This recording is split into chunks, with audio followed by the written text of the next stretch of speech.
Ada satu doa ni, bila kita baca doa ni, Allah akan perkenankan apa yang kita minta, Allah akan bagi apa yang kita nak, lagi best, Allah akan makbulkan apa yang kita doakan. Ui, doa tu macam mana tu Ustaz? Reka-reka apa? Tak, ada dalam hadis baginda Nabi sallallahu alaihi wasallam. Oi, serius lah Ustaz. Serius. Tapi sebelum tu, orang Islam yang tengah tengok video ni sekarang, tapi dia tak share video ni, dia tak repost video ni, dia tak bagi video ni dekat orang Islam yang ada dekat luar sana, dia sengaja tak mau bagi video ni dekat umat Nabi Muhammad yang ada dekat luar sana. Jujur, dia ni seorang yang terpaling pentingkan diri sendiri.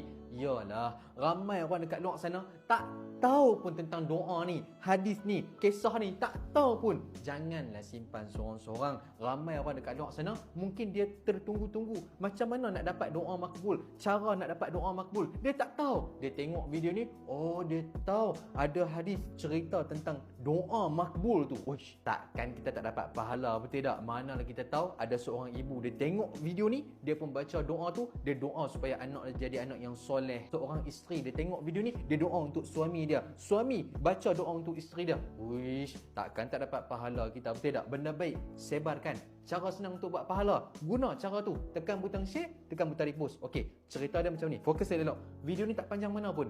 Suatu hari, baginda Nabi sallallahu alaihi wasallam tengah duduk dengan Sayyidina Anas. Tiba-tiba ada seorang lelaki, dia mai semayang dekat situ, dia datang semayang dekat situ. Lepas settle semayang, dia baca doa. Doa ni kita nak baca sama-sama sekejap lagi. Bila dia baca doa tu, maka baginda Nabi sallallahu alaihi wasallam pun bersabda. Nabi kata apa? Sungguh dia berdoa kepada Allah dengan nama yang agung, yang mana siapa-siapa yang berdoa dengan nama tersebut akan dimakbulkan oleh Allah. Saya ada lagi, dan bila dia minta dengan nama tersebut, maka Allah akan bagi. Hui, doa dia macam mana tu Ustaz? Okey, saya baca pelan-pelan, ikut sama-sama. Okey, tengok skrin. Ikut sama-sama nah.